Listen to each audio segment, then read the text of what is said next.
کیا زندگی میں اپنا سارا مال کسی مسجد کو یا کسی کو دے سکتے ہیں؟ تو ہمیشہ یاد رکھیں کہ اللہ تعالیٰ نے انسان کے مال میں کچھ وارث بنائے، حقدار بنائے، ان کو محروم کرنا گناہ ہے۔ لہذا کوئی شخص اپنی زندگی میں اپنی جائیداد جمع کر لیتا ہے اور زندگی میں بانٹنا چاہتا ہے تو اس کے لیے حکم یہی ہے کہ وہ مسجد یا کسی نیک کام میں یا کسی غیر کو کچھ دینا چاہتا ہے تو اپنے مال کے 3 حصے کرے اور تیسرا حصہ جہاں چاہے خرچ کرے، مگر 2 حصے جو مال ہے وہ اپنے وارثوں میں تقسیم کرے، اولاد میں، بیوی میں، اعزاء اقربا میں تقسیم کرے، تاکہ رشتہ دار اعزاء اقربا اس سے محروم نہ ہو۔ اگر اولاد نہیں ہے تو پھر اس کے بہن بھائیوں میں بٹے گا، وہ پورا شریعت کا علیحدہ ایک قانون ہے۔ کسی اولاد کو بالکل محروم کرنے کے لیے آدمی نے سارا مسجد میں دے دیا تو کوئی ثواب نہیں ملے گا،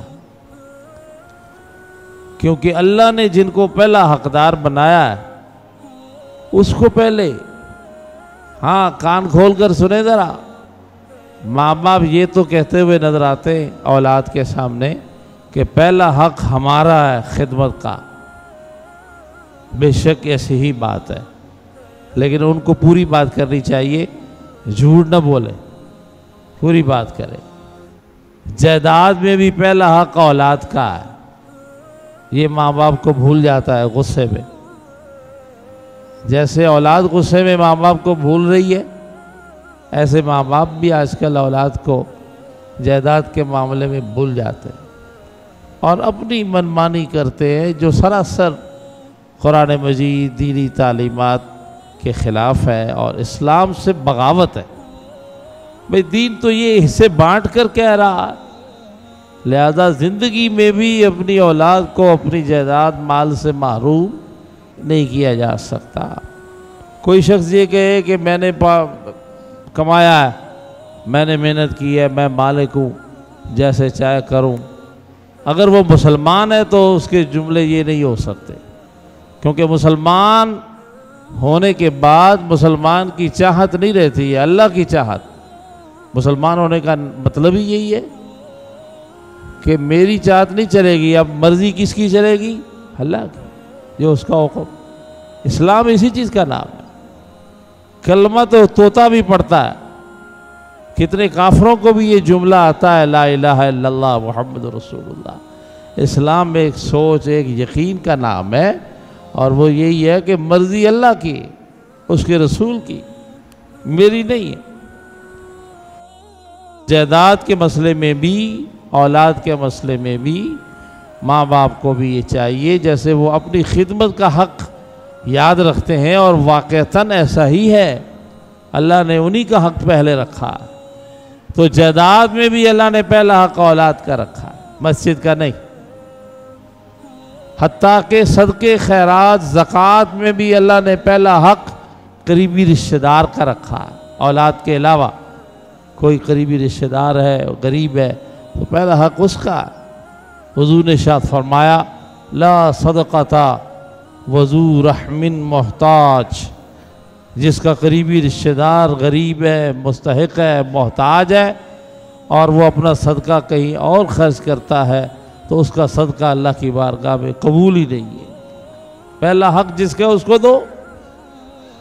اپنا حق صرف پہلا یاد رکھتا ہے اور دوسروں کا حق بھول جاتے ہیں۔ تو اولاد کا بھی اپنا ایک حق ہے، رشتہ داروں کا بھی ایک حق ہے، انہیں یاد رکھنا چاہیے۔ اللہ تعالیٰ سمجھنے کی توفیق عطا فرمائے۔ بے اولاد کی جائیداد کا کیا حکم ہے؟ بے اولاد جس کی اولاد نہیں ہے، اگر وہ فوت ہو جائے تو اس کی جائیداد اس کے ماں باپ، اس کی بیوی اور اس کے بہن بھائیوں میں تقسیم ہوتی ہے۔ اللہ اللہ اللہ۔ اولاد ہے تو بہن بھائیوں کا حق نہیں، اولاد نہیں ہے تو پھر بہن بھائیوں کا حق ہوتا ہے۔ اسی طرح ماں باپ ہیں تو دادا دادی کا حق نہیں، ماں باپ بھی فوت ہو چکے ہیں، دادا دادی نانا نانی ہیں تو پھر ان کو ملے گا۔ یوں ایک شرعی نظام، اگر ہم اس کو سمجھیں تو ہمارا نظام اسلامی دعائیں تو ہم کرتے ہیں ہمارے پاکستان پہ اللہ اسلامی نظام عطا فرمائے، لیکن آپ اپنے گھروں میں اسلامی نظام لانا نہیں چاہتے، ہندوؤں کافروں کے نظام۔ شرم بھی نہیں آتی یہ دعا کرتے ہوئے؟ ڈوب مرنا چاہیے مسلمانوں کو آج کل۔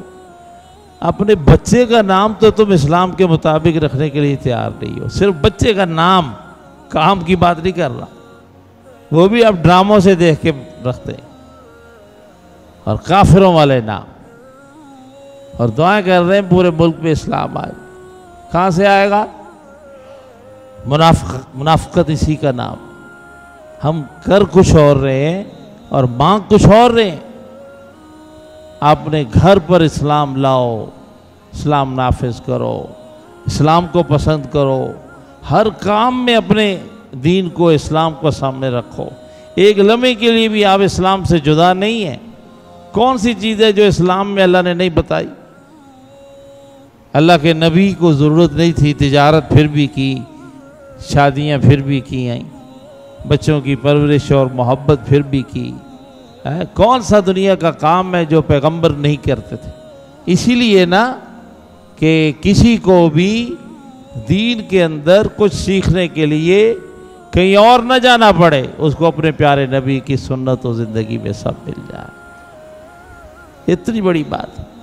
تو اپنی ذات، اپنے گھر کے ماحول کو اسلام کے رنگ سے رنگیں، پڑھیں، سمجھیں، پوچھیں، پھر دعا بھی اچھی لگے گی ملک پہ اللہ اسلام دے۔